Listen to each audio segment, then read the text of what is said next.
wired for sound. Art Garfunkel could rock on these speakers. The mysterious informant said I'd find answers to all my questions if I found this place. Maybe this computer is the mother lode. Link's LS mug. I've got to play that one of these days. Appears to be a recently clipped newspaper article.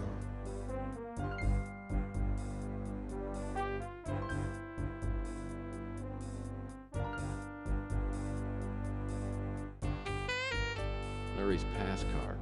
The corresponding scrambled password is written on the envelope Larry gave me.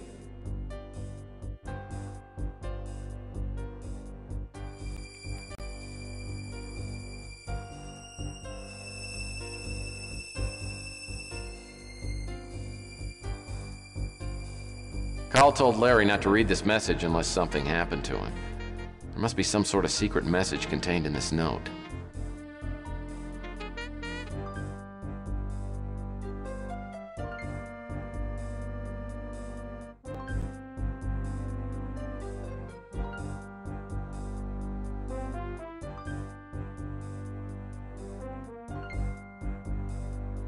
Pass card reader's hooked up. Now I'll need to scan the pass card. STG must have bought these pass card readers in bulk.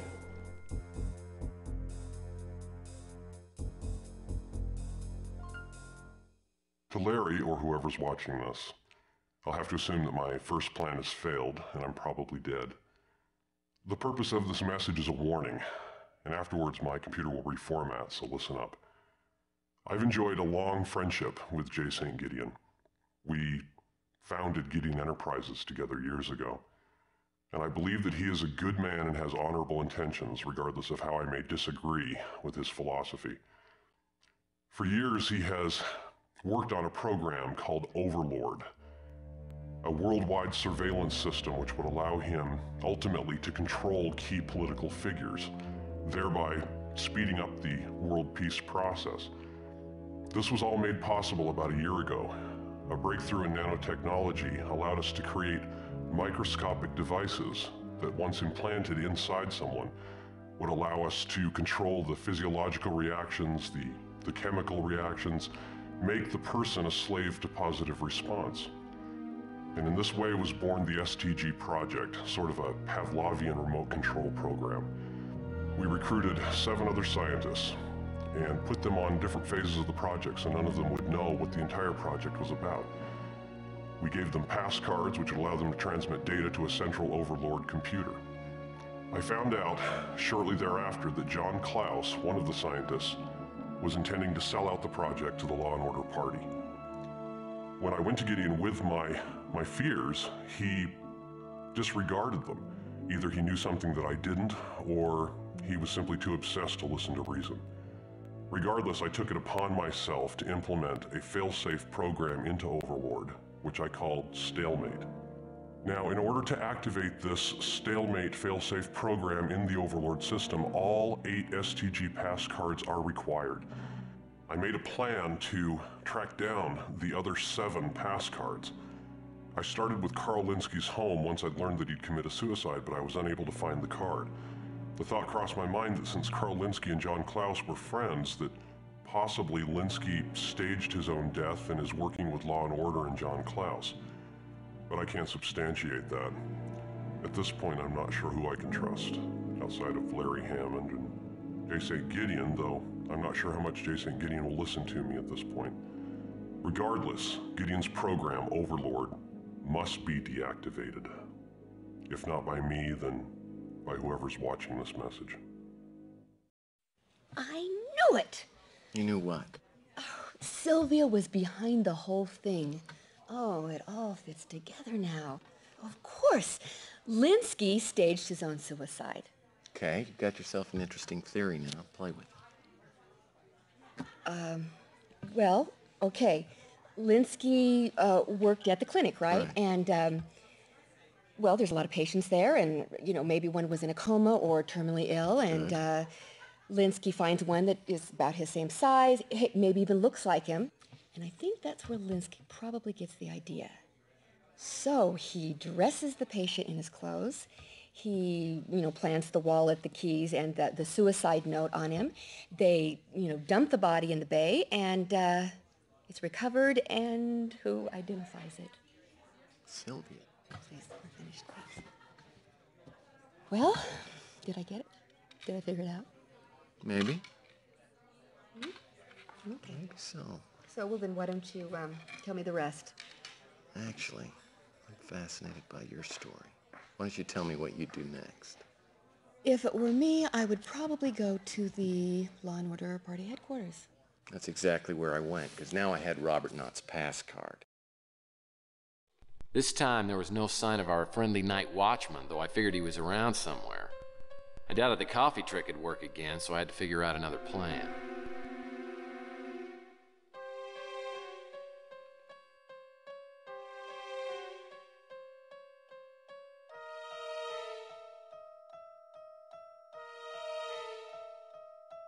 There must be hidden cameras in all the rooms. This could be a problem with a conscious security guard hanging around.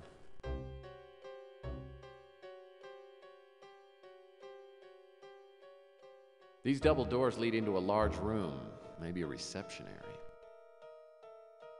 I was lucky to get in without the guard seeing me, but I figured he was somewhere in the building. I'd be in trouble if he returned to the front desk and checked out the monitors, so I had to figure something out fast.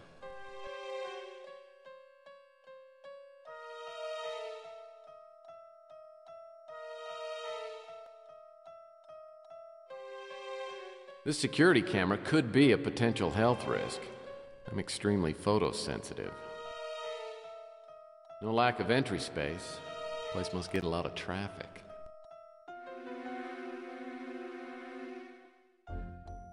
I've never been musically inclined, but I have been known to take a stand on occasion.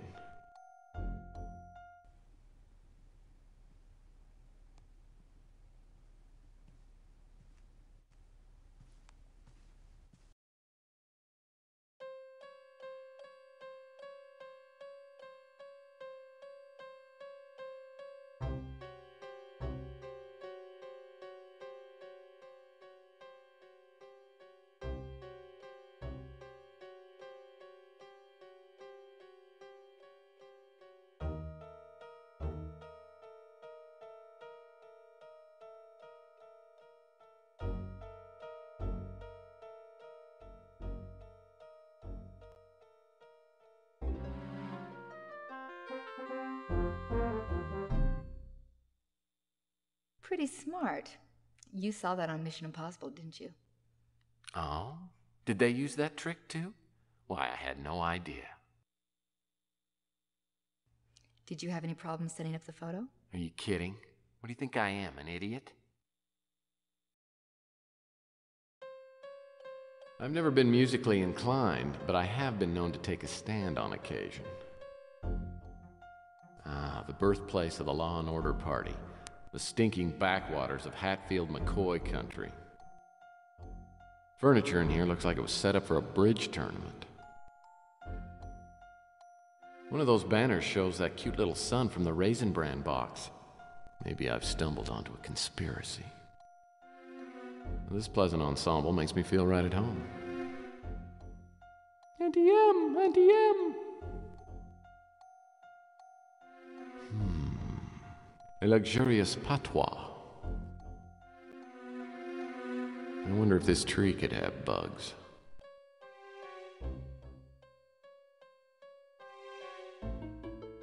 The birthplace of the Law and Order Party.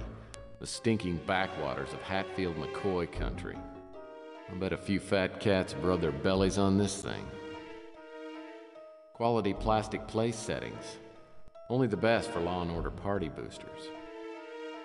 Well, it never occurred to me to make Jell-O with fruit chunky style. Chopsticks. Looks like the Law and Order dinner was German Chinese food. An hour after you eat, you're hungry for power.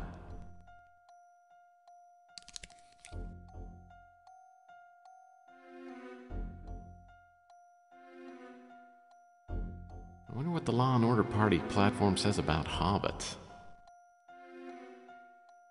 Well, heaven help us if dogs ever get the vote. Courtesy phone. No way in the world this thing's bugged. This painting gives me a warm fuzzy.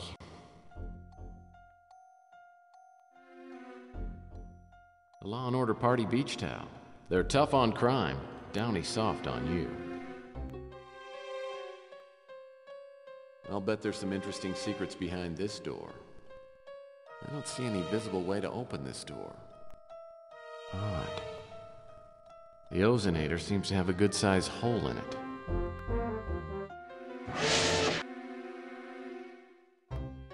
High-security card reader. My deductive powers tell me I may need a high-security card.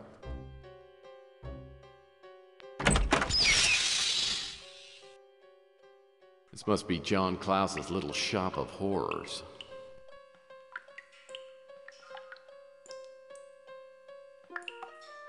Klaus probably uses this to determine the exact moments his patients kick off.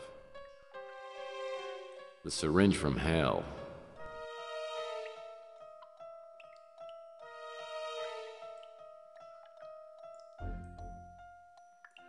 This thing must be hard to keep clean.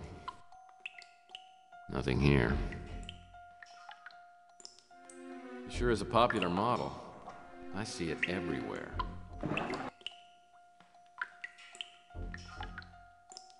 Well, here's something they filed on the floor.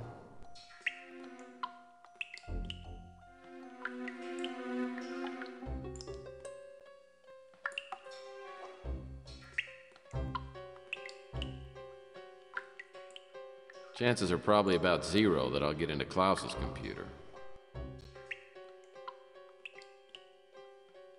I think Klaus has night fever, and he knows how to show it. Maybe Klaus moonlights as a film critic.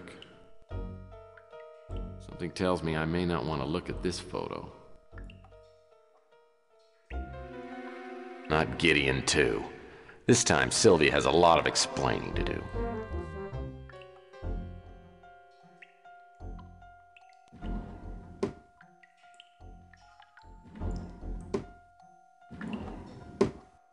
An inter-office memo. I have a weak spot for insider information.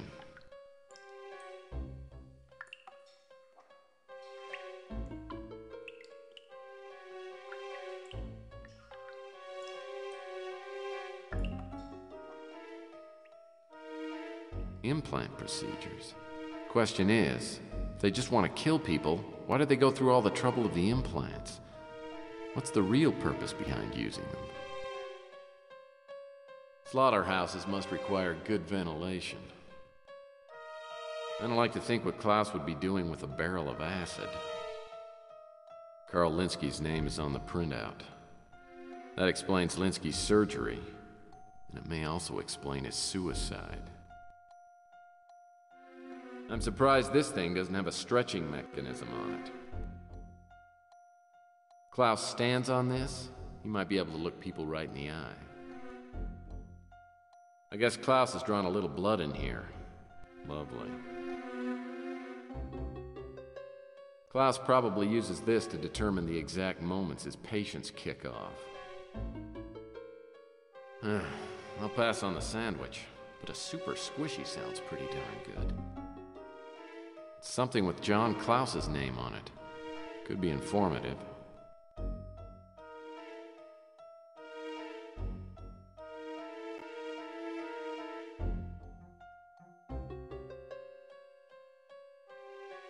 These tools look like something out of Dead Ringers.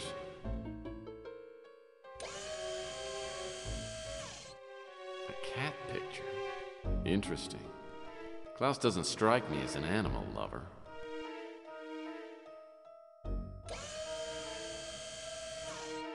Tape player.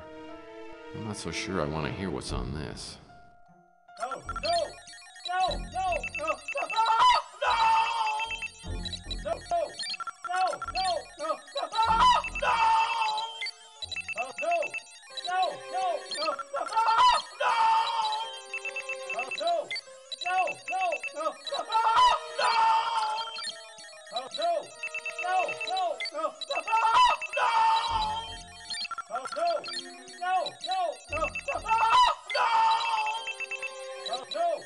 Slade must have given this pass card to Klaus after he murdered whoever it belonged to.